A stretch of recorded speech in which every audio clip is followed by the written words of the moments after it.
Dear students, once again you are welcome. अब मैं ये लास्ट आर्टिकल करा रहा हूँ ऑसिलेशन का, जो बहुत ही इंपॉर्टेंट आर्टिकल है। होप है इसको आप अच्छे से तैयार करेंगे। बहुत इंपॉर्टेंट है, शायद ही कोई ऐसा एग्जाम हो जहां पर यह पूछा ना गया।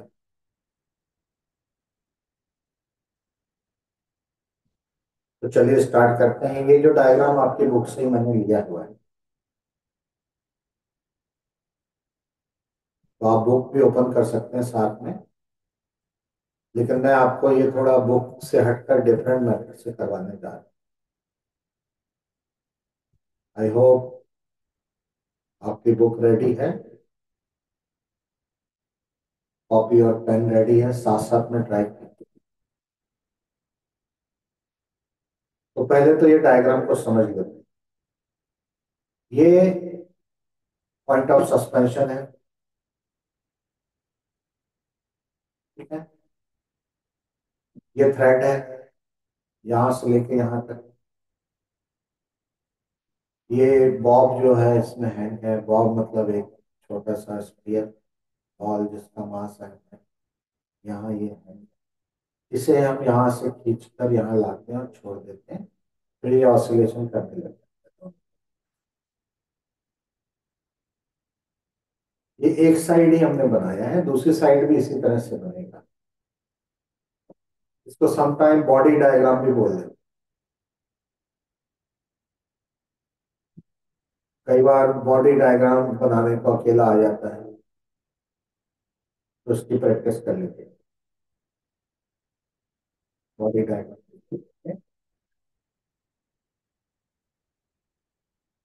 अब ये देखिए, ये एम है, ये एंगुलर डिस्प्लेसमेंट थीटा है, ये इसका वेट है जो अर्थ की सेंटर की तरफ होता है, फोर्स ऑफ ग्रेविटी। और वी नो की जो वेट होता है वो एक फोर्स है, और वो होगा W = mg। ये फोर्स है due to gravitation. Force is always product of mass and acceleration.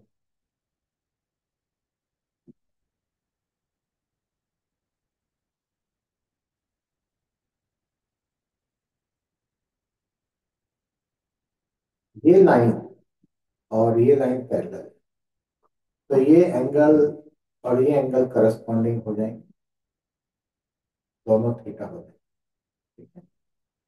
अब आप देखिए, जो mg है फोर्स, इसके दो कंपोनेंट होते हैं। एक तो अलोंग दिस डायरेक्शन, जिसको हम mg cos थीटा कह रहे हैं, और एक इस डायरेक्शन में, जिसको हम mg sin थीटा कह रहे हैं। ये mg sin थीटा जो फोर्स है, इसका जो थ्रेड है उसमें एक टेंशन प्रोड्यूस होगा, उससे ये बैलेंस होगा, ठीक है। इसका काम केवल बैलेंस बनाने का है। ऑसिलेशन में इसका कोई रोल नहीं। T = mg cos थीटा, ठीक है। अब mg sin थीटा रह गया। आप देखिए, mg sin थीटा की ये डायरेक्शन है, और ये इसकी मीन पोजीशन है। मीन पोजीशन की तरफ जो फोर्स होता है वो रिस्टोरिंग फोर्स। इसको सिंपली मैं एफ से लिख देता हूँ, रिस्टोरिंग। तो रिस्टोरिंग फोर्स कितना है, चलिए डेरिवेशन स्टार्ट करते हैं। रिस्टोरिंग फोर्स जो है वो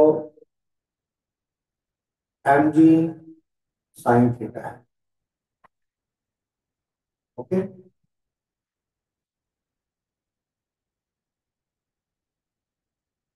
इसमें माइनस साइन भी लगाएंगे, क्योंकि रिस्टोरिंग फोर्स में minus sign. So this is equation number 1।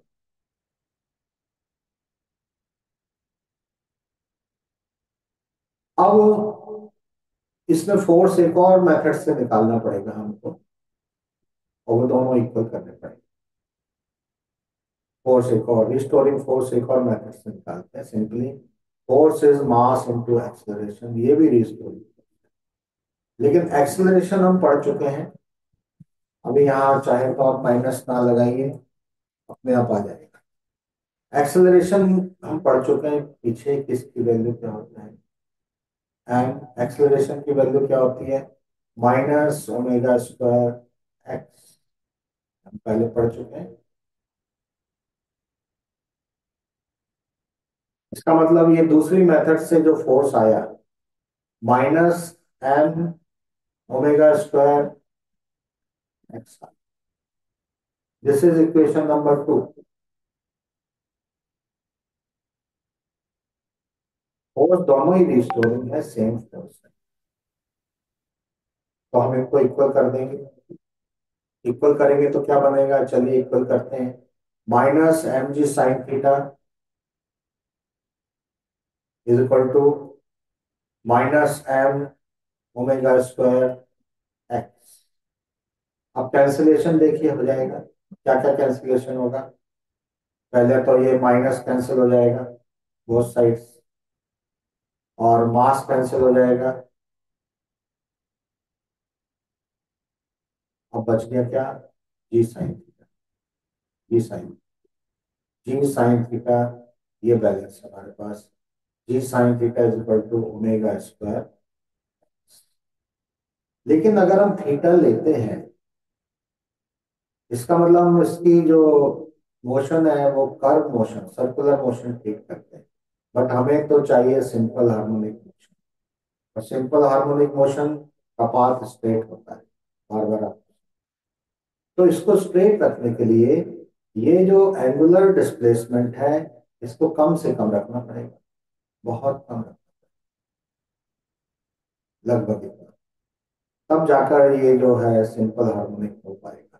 तो सिंपल हार्मोनिक रखने के लिए क्या कंडीशन है, थीटा वेरी वेरी स्मॉल,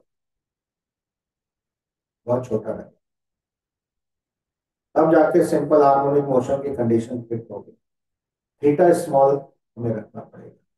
तो जब थीटा स्मॉल रखेंगे, तो जो साइन थीटा आ रहा है, इसको हम थीटा ही ले लेंगे, बिकॉज ट्रिग्नोमेट्री में हमको मालूम है कि साइन का बहुत नेग्लिजिबल अगर एंगल है तो वो उसके एंगल के इक्वल हो जाता है। Sine zero is equal to zero, तो theta is equal to theta होता है।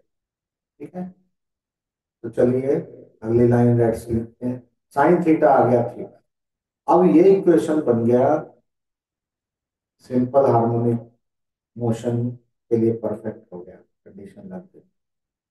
थीटा देखिए क्या हो, ये जो यहाँ पर इसमें हो रहा है, ये डिस्प्लेसमेंट है एक तरह से, जिसको हम एक्स ले सकते हैं। और आर्क क्या होता है, एंगल क्या होता है, angle is equal to arc over radius.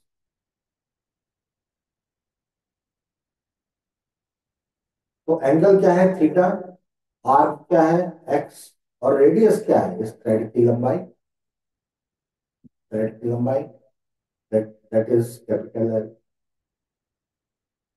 तो यहां पर हम थीटा की जगह एक्स ओवर एल सब्स्टिट्यूट कर सकते हैं। G multiplied by x over l is equal to omega square x.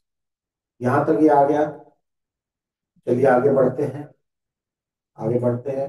अब देखिए और कैंसिलेशन हो जाएंगे, एक्स से एक्स कट जाएगा। Now we have omega square is equal to g bye,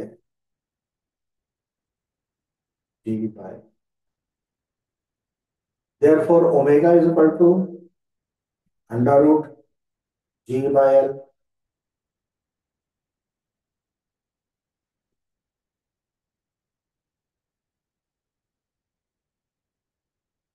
omega is equal to under root g by l, फिर से लिख देता हूँ। Omega is equal to under root g by, but omega क्या होता है, omega is 2 pi by 3 under root g by. ये सब सॉल्यूशन का पार्ट है मैथमेटिकल, इसमें से कुछ चीजें आप चाहें तो स्किप भी कर सकते हैं। अगर मैं इसको लिख दूं टी बाय 2 पाई, रेसिप्रोकल, तो इसका भी रेसिप्रोकल करना पड़ेगा, L/G। आगे चलिए, T इज इक्वल टू 2 पाई को मैं राइट हैंड साइड ले जाता हूँ, यह आ जाएगा 2 pi under root L upon, देखिए फॉर्मूला प्रूफ हो गया।